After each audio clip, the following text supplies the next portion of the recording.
Olá, que a graça e a paz do Senhor Jesus possa reinar e governar sobre a sua vida. Seja muito bem-vindo, muito bem-vinda. Este é o canal Anunciando todo o Conselho de Deus.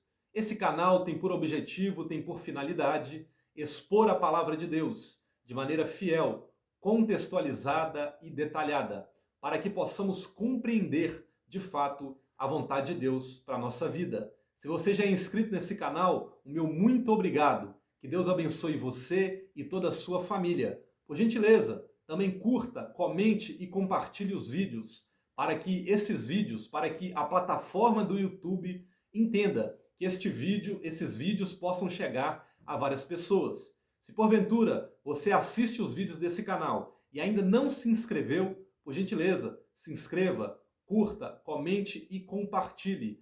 Vamos fazer com que a palavra de Deus ela possa alcançar vidas e essas vidas possam ser transformadas pelo poder transformador do Evangelho. Eu quero contar com seu apoio para que possamos fazer com que a palavra de Deus seja compartilhada com muitas pessoas e vidas possam ser transformadas. No vídeo de hoje, nós vamos fazer uma breve exposição sobre o livro de Eclesiastes, número 11, versos 1 a 10. Eclesiastes, número 11, versos 1 a 10. Mas antes de entrarmos propriamente dito na mensagem, eu gostaria de fazer uma breve introdução sobre esse poderoso livro que está na nossa Bíblia, que é o livro de Eclesiastes, um livro de sabedoria, um livro de conselhos práticos para vivermos de maneira sábia e agradarmos e glorificarmos o nome do Senhor. É interessante nós entendermos que o livro de Eclesiastes e mais 4 livros da Bíblia, eles são classificados como livros poéticos, que têm a literatura sapiencial, né? São poesias. É o livro de Eclesiastes, é o livro de Cantares, é o livro de Provérbios, é o livro de Salmos e é o livro de Jó. Esses 5 livros, eles têm a classificação de livros poéticos. São livros da literatura sapiencial, ou livros da literatura da sabedoria. É nesses livros que você vai encontrar instruções práticas de como viver uma vida sábia, uma vida que louva e glorifica o nome do Senhor com as nossas atitudes. Então vamos lá. O autor do livro de Eclesiastes é Salomão, o rei Salomão, filho do rei Davi, com Batseba. O rei Salomão foi um homem muito abençoado por Deus, pois antes dele subir o trono de Israel, ele consagrou a sua vida. Ele buscou ter intimidade com o Senhor e através da sua oração e através dos sacrifícios de animais que ele ofereceu a Deus, porque no período do Antigo Testamento havia muitos sacrifícios de animais, através dessas atitudes que glorificavam a Deus que Salomão fez, Deus disse que liberaria sobre a vida de Salomão sabedoria que vem do alto. E, como consequência disso, né, dessa resposta de Deus para Salomão, ele teve um reinado com muita sabedoria. Ele não deixou de errar, porque era sábio, errou como ser humano.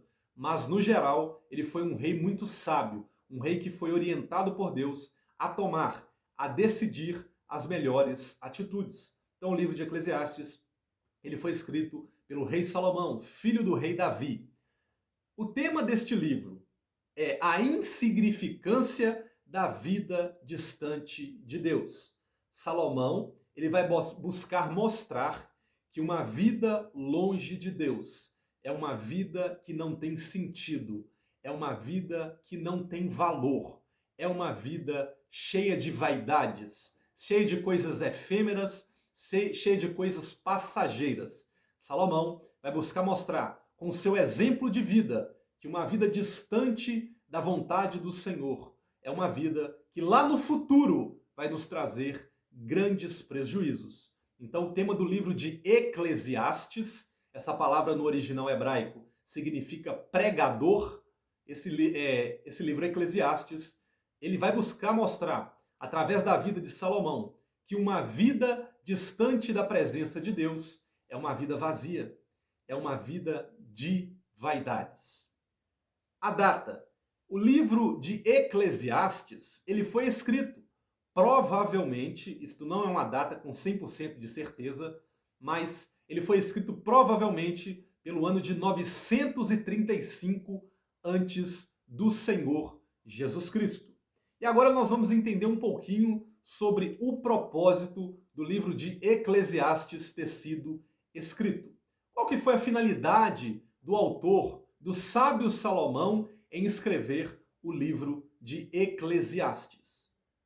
Segundo a tradição judaica, Salomão escreveu Cantares quando era jovem, ele escreveu Provérbios quando estava na meia-idade e Eclesiastes no final da vida. Então, dos 5 livros poéticos da Bíblia Sagrada, 3 deles foram escritos por Salomão, o rei Salomão, filho do rei Davi. Salomão escreveu, primeiro, Cantares, quando ele era um jovem. Depois ele escreveu Provérbios, quando ele já estava em meia-idade. E, por fim, ele escreve Eclesiastes no final da sua vida. O efeito conjunto do declínio espiritual de Salomão, da sua idolatria e da sua vida extravagante, deixou-o, por fim, desiludido com os prazeres desta vida e o materialismo como caminho da felicidade. Eclesiastes registra suas reflexões negativas a respeito da futilidade de buscar felicidade nesta vida à parte de Deus e a sua palavra. Ele teve riquezas, poder, honrarias, fama e prazeres sensuais em grande abundância, mas no fim, o resultado de tudo foi o vazio e a desilusão. Salomão conclui dizendo: vaidade, vaidade, tudo é vaidade. Seu propósito principal ao escrever Eclesiastes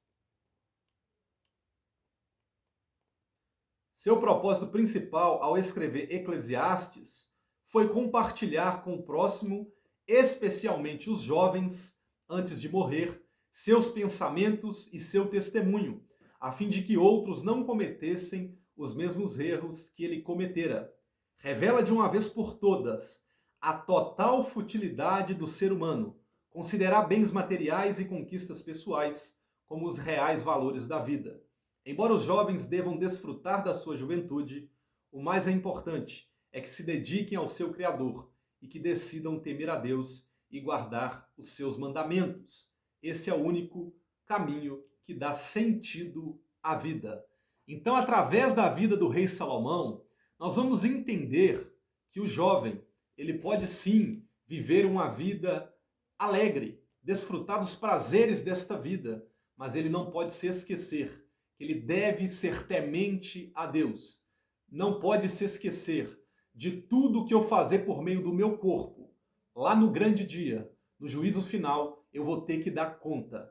Então, através da vida de Salomão, nós vamos entender que o viver os prazeres desta vida, se descuidando do temor que devemos ter a Deus, será um grande prejuízo futuro para a nossa vida. Então Salomão vai buscar mostrar que a vida sem Deus, ela não faz sentido nenhum. Salomão vai buscar mostrar que a vida vivida sem a presença de Deus é uma vida de vaidade, é uma vida passageira. E Salomão deixa claro que nós precisamos temer ao Senhor para que a nossa vida não seja vazia. E em Eclesiastes 12, Salomão ele vai concluir dizendo que nós devemos nos lembrar do nosso Criador quando? Quando eu estiver velho? Quando a minha vida estiver acabando? Não. É na juventude. Salomão disse assim, ó, lembra-te do teu Criador nos dias da tua mocidade, para que quando chegar os dias maus, você não possa dizer, não tenho neles contentamento. É agora que Deus quer que você se lembre dele. É no momento que você tem energia, é no momento que você tem juventude que Deus quer que você se lembre dele. Porque se você viver uma vida descontrolada, uma vida desregrada, você pode ter certeza que no final você vai ter que prestar contas à sua vida desregrada que você viveu. Então o segredo que Salomão vai nos passar é: pode viver os prazeres dessa vida, mas jamais se esqueça do Criador, o Deus Todo-Poderoso. Porque o nosso Deus, ele quer que nós vivamos 100% para Ele, nos dedicamos 100% a Ele. Então esta foi a introdução sobre o livro de Eclesiastes. Agora nós vamos fazer a leitura e logo após faremos a exposição deste importante texto de sabedoria a qual o sábio Salomão escreveu, inspirado pelo Espírito de Deus. Eclesiastes número 11, versos 1 a 10 diz assim: Lança o teu pão sobre as águas, porque depois de muitos dias o acharás. Reparte com 7 e ainda até com 8, porque não sabes que mal haverá sobre a terra. Estando as nuvens cheias, derramam a chuva sobre a terra, e caindo a árvore para o sul ou para o norte, no lugar em que a árvore cair, ali ficará. Quem observa o vento nunca semeará, e o que olha para as nuvens nunca cegará. Assim como tu não sabes qual o caminho do vento, nem como se formam os ossos no ventre da que está grávida, assim também não sabes as obras de Deus, que faz todas as coisas. Pela manhã semeia a tua semente, e à tarde não retires a tua mão, porque tu não sabes qual prosperará, se esta, se aquela, ou se ambas igualmente serão boas.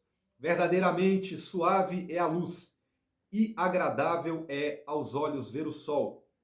Mas, se o homem viver muitos anos e em todos eles se alegrar, também se deve lembrar dos dias das trevas, porque hão de ser muitos. Tudo quanto sucede é vaidade. Alegra-te, jovem, na tua mocidade, e alegre-se o seu coração nos dias da tua mocidade, e anda pelos caminhos do teu coração e pela vida dos teus olhos. Sabe, porém, que por todas estas coisas trará Deus a juízo. Afasta, pois, a ira do teu coração e remove da tua carne o mal, porque a adolescência e a juventude são vaidades. Louvado seja o nome do Senhor. Nós estaremos agora fazendo uma breve exposição sobre esse importante texto poético da Bíblia Sagrada, que é Eclesiastes, número 11, versos 1 a 10. O livro de Eclesiastes, no número 11, dos versos 1 a 10, ele vai ter duas divisões. A primeira divisão vai dos versos 1 a 6, que vai buscar responder duas principais perguntas. Primeiro, gerenciamento de riscos ou controle da ignorância? Salomão, através dos versos 1 a 6, ele vai buscar responder essas duas questões. Gerenciamento de risco ou controle da ignorância. Salomão, no verso de número 1, do número 11, ele começa dizendo assim, lança o teu pão sobre as águas, porque depois de muitos dias o acharás. O que Salomão está dizendo aqui com esta expressão? Lança o teu pão sobre as águas. Salomão está dizendo assim, plante, faça a sua plantação, lance o teu pão sobre as águas, porque no futuro você vai achar, porque no futuro você vai colher. Salomão está nos orientando, lance o pão sobre as águas, ou seja, plante enquanto é tempo, porque depois de muitos dias você o acharás. Você planta hoje para colher no futuro. É isto que Salomão está nos ensinando através do verso de número 1. E a nossa vida, ela é um constante plantio. Se você planta coisas boas, você vai regar coisas boas. Agora, se você planta coisas ruins, você vai regar coisas ruins. Então, o fator determinante não é a colheita. O fator determinante é aquilo que eu planto. Por quê? De fato, a colheita, ela vai ter que ser... A colheita vai haver. Eu vou colher aquilo que eu plantei. Mas eu tenho que saber o que eu estou plantando. Porque se eu plantar coisas ruins, eu não posso esperar colher coisas boas. Então, o nosso cuidado tem que ser o que eu estou plantando? O que eu estou semeando? Para no futuro eu ter a certeza daquilo que eu vou colher. Então a palavra de Salomão no número 11, verso 1 é: plante, faça uma plantação, porque depois de muitos dias você acharás. E um dos sentidos da palavra hebraica traduzida por pão é o grão usado em panificação. A referência aqui pode ser ao costume egípcio de espalhar sementes ou grãos sobre as águas que inundavam suas terras anualmente, quando o rio Nilo transbordava. Parecia que aqueles grãos ficavam soterrados e esquecidos, mas no devido tempo surgia a colheita. Faça a plantação e se esqueça da colheita. Tenha certeza que você vai colher, mas foque na plantação. O que é que você está plantando? Será que você tem plantado coisas boas? Será que você tem feito boas plantações para que você possa colher coisas boas? Salomão está nos dizendo, lança o teu pão sobre as águas. Plante algo para você colher. E esqueça, faça a plantação e esqueça da colheita. Se você fez uma boa plantação, fique tranquilo, você vai fazer uma boa colheita. Agora, se você fez uma má plantação, você também vai colher coisas más. Podemos aplicar esse fato à nossa disposição de sermos generosos e prestimosos. Devemos dar liberalmente, pois um dia talvez nós mesmos venhamos a enfrentar uma grande necessidade. Então, a primeira lição do verso 1 do número 11 é o meu plantio. Eu preciso plantar para lá no futuro eu colher. Salomão diz, lança o teu pão sobre as águas, ou seja, faça o plantio, porque depois de muitos dias você vai achar. Depois de muitos dias você vai colher. Aí no verso de número 2, Salomão ele vai nos ensinar um princípio de generosidade. Salomão diz, quando você colher, o que você vai fazer? Você vai pegar e vai ficar tudo para você? Não, você vai ser generoso. Olha o que Salomão diz, reparte com 7 e ainda até com 8. A generosidade, ela é um princípio bíblico. Aquele que se diz cristão e é egoísta, ele está muito incoerente. Porque Jesus ele foi generoso, os discípulos foram generosos. A palavra de Deus, ela nos orienta a sermos generosos. Se você vê um irmão que tem necessidade de algo e você pode contribuir e você pode ajudar, contribua. Porque esse é um mandamento bíblico. Seja generoso. Olha o que Salomão diz. Reparte com 7 e ainda até com 8. Ou seja, quando você tiver a sua colheita, quando Deus abençoar o seu plantio, de maneira que você vai colher frutos bons, não fique só para você. Não seja egoísta, mas reparte com 7 e até com 8. Porque não sabes que mal haverá sobre a terra. Salomão está dizendo, você deve repartir com o próximo, por quê? Amanhã pode ser que você precise que alguém reparta com você. Então o seu plantio de generosidade é hoje. Porque pode ser que aquele que esteja necessitado no futuro seja você. Então por isso é importante nós praticarmos o princípio da generosidade. Aquele que eu ajudo hoje, pode ser que amanhã ele venha me ajudar. Porque eu fui generoso com o próximo. E pode ser que lá no futuro alguém vai ser generoso comigo. Então Salomão ele está iniciando nos versos 1 e 2. Primeiro no verso 1 ele ensina o princípio do plantio e também da colheita. No verso 2, quando a minha colheita é abençoada, quando Deus abençoa a minha colheita, eu não posso ser egoísta de ficar com tudo só para mim, mas eu devo repartir com o meu próximo. E no texto referido aqui, ele diz, você deve repartir com 7 e até com 8. Mas por que eu devo repartir? Porque hoje alguém te procura porque tem uma necessidade. E pode ser que amanhã, no futuro, você que repartiu com alguém hoje possa ter necessidade e alguém venha te auxiliar. O verso de número 3, Salomão diz assim, então as nuvens cheias derramam a chuva sobre a terra, e caindo a árvore para o sul ou para o norte, no lugar em que a árvore cair, ali ficará.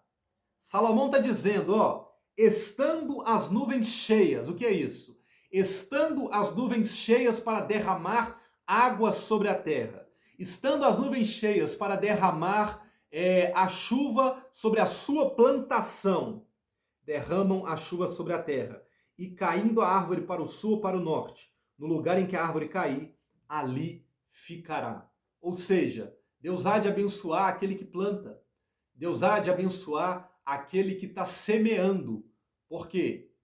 Deus vai abençoar com a chuva, com a bênção do céu, aquele que faz o seu plantio. E mais tarde ele irá colher. No futuro ele irá colher.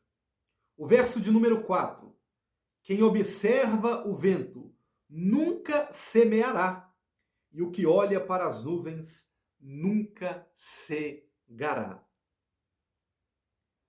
Estamos num mundo em que quem ficar aguardando condições ideais para dar início ao empreendimento nunca fará nada. Olha o que Salomão está nos ensinando. Aquele que observa o vento nunca semeará. Aquele que espera as melhores condições para fazer o seu plantio, ele nunca vai semear. Por quê? Ele está esperando, o tempo está passando, ele está esperando as melhores condições, as melhores condições não vêm para ele. Então Salomão está dizendo, não espere as melhores condições. Se você pode, semeie hoje. Se você pode, plante hoje, para que no futuro Deus abençoe a sua colheita. E ele continua dizendo, e o que olha para as nuvens nunca cegará. Nunca haverá condições perfeitas durante a presente era. Devemos perseverar na oração e na leitura da Bíblia diariamente. Devemos viver segundo os santos padrões de Deus, mesmo que todos ao nosso redor busquem os prazeres pecaminosos. Então Salomão diz, quem observa o vento nunca semeará. Aquele que espera as melhores condições, ele nunca vai ter o interesse de plantar. E o que olha para as nuvens nunca cegará. Então o nosso plantio ele precisa ser hoje, não esperar as melhores condições. Vá, plante, semeie. É a partir do seu trabalho, é a partir do seu esforço que Deus vai enviar a chuva seródia sobre a terra, a chuva no tempo perfeito para que ele venha te abençoar. Deus não abençoa aquele que fica de braços cruzados. Deus não tem compromisso com o preguiçoso. Deus abençoa aquele que se esforça, aquele que trabalha. Não é que Deus dependa do seu esforço, não é que Deus dependa do seu trabalho para te abençoar. Não. Mas ele se agrada que você se esforça, que você trabalhe. E aí sim, Deus vê no seu esforço, Deus vê no seu empenho, o seu zelo, ele irá te abençoar. Olha o verso 5. Assim como tu não sabes qual o caminho do vento, nem como se formam os ossos no ventre da que está grávida. Olha que interessante. Assim como é um mistério para nós saber de onde vem o vento, qual é o caminho do vento, nem como se formam os ossos no ventre da mãe que está grávida, aqui Salomão cita dois mistérios que somente Deus sabe, que é, da onde vem o vento? Eu sinto o vento, mas eu não sei de onde que ele vem. Eu sinto o poder do vento sobre a minha vida, mas eu não sei de onde que ele vem. E o segundo, e assim também, como nós não sabemos como se formam os ossos no ventre da que está grávida, assim também não sabes as obras de Deus, que faz todas as coisas. Sabe o que Salomão está dizendo aqui? Não é possível entender a lógica de Deus. A lógica de Deus, ela não é trabalhada de acordo com a lógica humana. Aí Salomão cita dois princípios interessantes, que é mistério, que somente Deus sabe. Que é o quê? Da onde vem o vento? Você sente o vento, mas você não sabe de onde vem. E também como que é formado os ossos no ventre da que está grávida? Eu não tenho conhecimento disso. Sabedoria humana não tem conhecimento disso, mas Deus tem. Então, a partir desses dois mistérios, que é a formação dos ossos do ventre da grávida e da onde vem o vento, dessa mesma forma, nós não sabemos como funciona as obras de Deus, que faz todas as coisas. Ou seja, os pensamentos de Deus, as obras de Deus são impenetráveis pelo conhecimento, pela inteligência humana. Deus, ele é incompreensível. Não dá para compreender Deus. Não dá para estudar Deus. Não dá para dizer quem ele é. Ele é tão grande, mas tão poderoso, que não existe palavras que possam decifrar quem de fato Deus é. E as suas obras, elas são grandes, são altas, de maneira que nós não podemos atingi-la. O verso de número 6, olha o que Salomão diz. Ele diz: pela manhã semeia a tua semente, e à tarde não retires a tua mão. Olha o que Salomão está dizendo. Pela manhã, no início do dia. Ou seja, comece a plantar cedo. Comece a lançar a semente cedo. Ele diz, pela manhã semeia a tua semente, plante cedo. E à tarde não retires a tua mão. Comece a plantar de manhã e não retires a tua mão à tarde. Por que, Salomão? Porque você não sabe qual das tuas mãos que prosperará. Se é a direita ou se é a esquerda. Se esta ou aquela, ou se ambas igualmente serão boas. Sabe qual que é o ensino aqui de semear tanto de manhã e à tarde? Sabe qual que é o ensino aqui de não retirar nem a mão direita nem a mão esquerda? É um plantio, é uma semente contínua. Eu e você precisamos fazer plantios contínuos para alcançar a bênção e a providência de Deus. A nossa vitória, o nosso conquistar, não está em começar e parar no meio do caminho. Está em sim na nossa constância. Seja constante no seu plantio, seja constante na sua semeadura, para que Deus ele possa te abençoar. Verso de número 8. Mas, se o homem viver muitos anos, e em todos eles se alegrar, também se deve lembrar dos dias das trevas, porque hão de ser muitos. Tudo quanto sucede é vaidade. O que é que Salomão está nos ensinando? Homem, mulher, você pode viver muitos anos nessa terra e gozar dos melhores prazeres desta vida. Mas não se esqueça que nesta vida não é apenas coisas boas. Haverá também muitas dificuldades. Haverá também dias de trevas. Haverá dias de adversidades. Porque hão de ser muitos. Salomão está dizendo, tem dias bons, tem momentos felizes, mas também tem dias de trevas, tem dias difíceis, tem dias de angústias a qual nós iremos passar. Então a vida do homem, nós precisamos nos acostumar com isso. A vida do cristão, do salvo na pessoa de Jesus, não é apenas só vitória, não é apenas uma vida regrada de somente coisas boas. Nós vamos passar dificuldades, nós vamos sofrer, mas fique tranquilo, se você está na direção de Deus, até o sofrimento você vai ter prazer nele. Jesus ele nos alertou dizendo, no mundo nós teremos aflições, mas tem de bom ânimo. Jesus disse, eu venci o mundo. Então neste mundo não é só bênção, não é só vitória, não é uma colônia de férias. Tem dias difíceis, tem dias de trevas. E Salomão está dizendo, esses dias difíceis, esses dias de trevas são muitos. Aí ele diz, no final do verso de número 8, tudo quanto sucede é vaidade. Salomão está dizendo, você pode viver dias bons dessa terra, mas tenha consciência. Não se iluda pelos prazeres desta terra, porque tudo aqui é vaidade. E o que é vaidade? Vaidade é algo passageiro, é algo que não dura para sempre. E vaidade, no seu idioma original, é bolha de sabão. Você repara, quando você faz uma bolha de sabão, ela rapidinho voa, mas daqui a pouco estoura. Assim é os prazeres desta vida. Eles nos dão uma alegria momentânea, mas daqui a pouco vai nos mostrar que tudo isto é vaidade, que tudo isto é passageiro. Então o segredo que Salomão está nos passando, através de Eclesiastes número 11, é que tudo o que vivemos nesta vida é vaidade. O maior segredo não é deixar de viver os prazeres dessa vida. Você pode viver os prazeres dessa vida. Você pode se regozijar no Senhor. Você pode viver os prazeres dessa vida biblicamente, né? Não é ser libertino, não é viver de qualquer maneira. Mas pense no Criador. Lembre do Criador. Porque quando chegar os maus dias, se você não lembrou do Criador na sua juventude, você vai dizer, agora que a minha idade chegou, eu não tenho neles contentamento.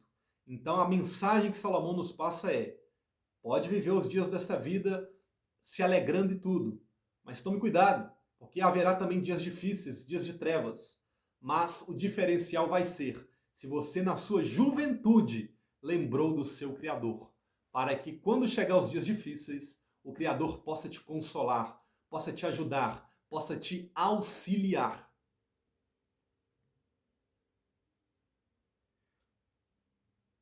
E o verso de número 10, para finalizar essa exposição da poderosa palavra de Deus.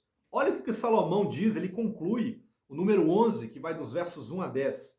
Ele diz assim: afasta, pois, a ira do teu coração e remove da tua carne o mal. Afasta, pois, a ira do teu coração. Não deixe um lugar cativo para a ira do teu coração. Os cristãos, principalmente os cristãos, não podem ter ira no coração.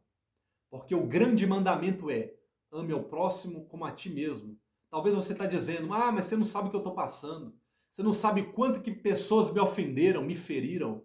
Mas peça o Espírito Santo para trabalhar no seu coração e você se veja livre da ira. Você se veja livre do ódio. Porque esse sentimento não combina com o cristão. Jesus nos ensinou a amar não só aquele que nos ama, mas aquele também que nos aborrece. Este é o verdadeiro mandamento. Amar aquele que te ama é fácil. Amar aquele que só quer te ver bem é fácil. Mas o grande desafio da vida cristã é amar aquele que te maltrata, amar aquele que te xinga, amar aquele que quer puxar o teu tapete no trabalho, amar aquele que quer passar por cima de você para ter algum cargo. É esse que você tem que amar para que você se aproxime do verdadeiro evangelho. Então, o que Salomão está dizendo no verso 10? Afasta, pois, a ira do teu coração e remove da tua carne o mal. Salomão está dizendo, o sentimento de ódio, o sentimento de ira não pode ter lugar cativo no seu coração. Salomão está dizendo, afasta esse sentimento do seu coração. Deixa bem longe de você, porque esse sentimento, ele vai produzir pecado. Esse sentimento, ele vai produzir coisas erradas que são contra o Senhor. Então, todos os seres humanos, eles não podem deixar que a ira, que a cólera, que o ciúme habite nos seus corações. E os cristãos também. Nós devemos ter amor. Nós devemos ser maltratados, porque vamos ser assim, vamos sofrer nessa terra, mas nós devemos amar o próximo. E principalmente, amar os nossos inimigos. Principalmente, amar aquele que nos odeia. Este é o grande e verdadeiro mandamento. Amar aquele que te odeia, aquele que quer ver o seu mal. Este é o verdadeiro evangelho.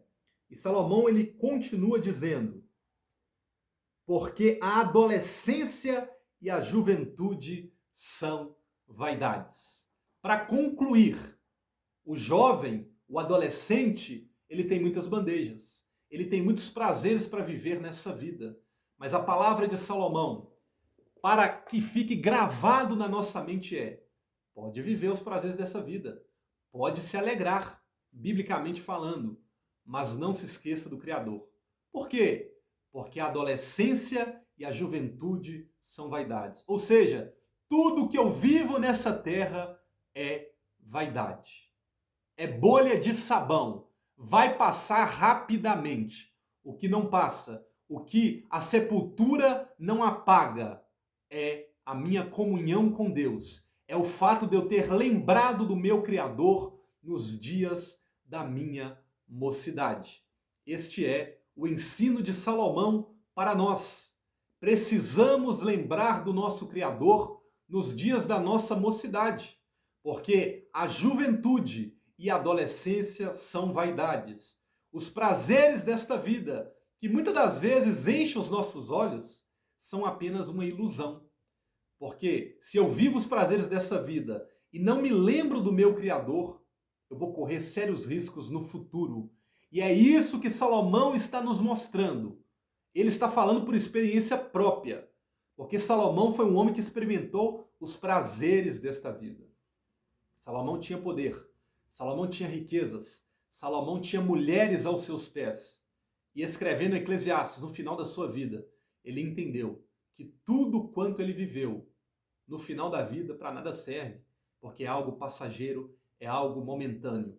Então, o que eu quero que você entenda não é que você deve deixar de viver as alegrias desta vida, de maneira bíblica, é lógico. Não estou falando de libertinagem, mas você precisa se lembrar do seu Criador.